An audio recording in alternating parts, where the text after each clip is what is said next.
నేనెప్పుడు బలహీనుడనో అప్పుడే బలవంతుడను. కనుక క్రీస్తు నిమిత్తము నాకు కలిగిన బలహీనతలలోనూ, నిందలలోనూ, ఇబ్బందులలోనూ, హింసలలోనూ, ఉపద్రవములలోనూ నేను సంతోషించుచున్నాను. 2 కొరింథీయులకు రాసిన పత్రిక 12వ అధ్యాయం 10వ వచనం. ఈ వర్తమానాన్ని ఉన్నదున్నట్టుగా తీసుకుంటే వచ్చే అర్థం ఒళ్ళు గగుర్పాటు కలిగించేంత స్పష్టంగా ఉంటుంది.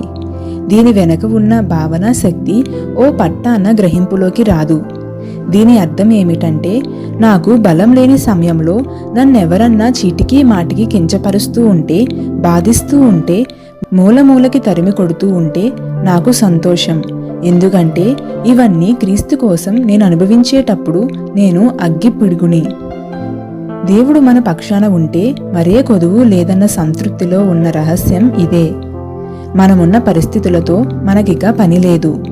ఇలాంటి స్థితికి మనం చేరినప్పుడు మనం ఎదుర్కొంటున్న హింసని బట్టి, దారిద్ర్యాన్ని బట్టి మనుషుల సానుభూతిని కోరము. ఎందుకంటే సాక్షాత్తు ఈ పరిస్థితులే మన ఆశీర్వాద కారణాలని మనకు అర్థమవుతుంది.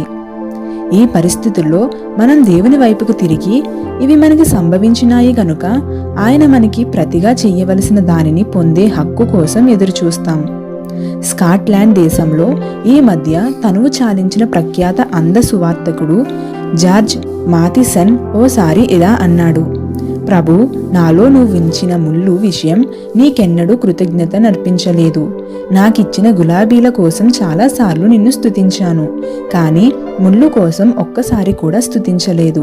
నేను మోస్తున్న సిలువకి ప్రతిఫలంగా రాబోయే లోకంలో నాకు దొరికే ప్రతిఫలం కోసమే ఎదురుచూశాను, కానీ ఇప్పుడు మోస్తున్న సిలువే నాకు ఇప్పుడు మహిమకరమైన దీవెన అని గ్రహించలేకపోయాను. నీ సిలువ మహత్యాన్ని నాకు తెలియజెయ్యి. నా ముళ్ళులోని విలువను నాకు తెలియజెప్పు. నా శ్రమల మార్గంలో గుండా నేను నిన్ను చేరుకున్న విషయం నాకు బోధపరచు. నా కన్నీళ్లలో వెలిసిన ఇంద్రధనుస్సులను నాకు చూపించు.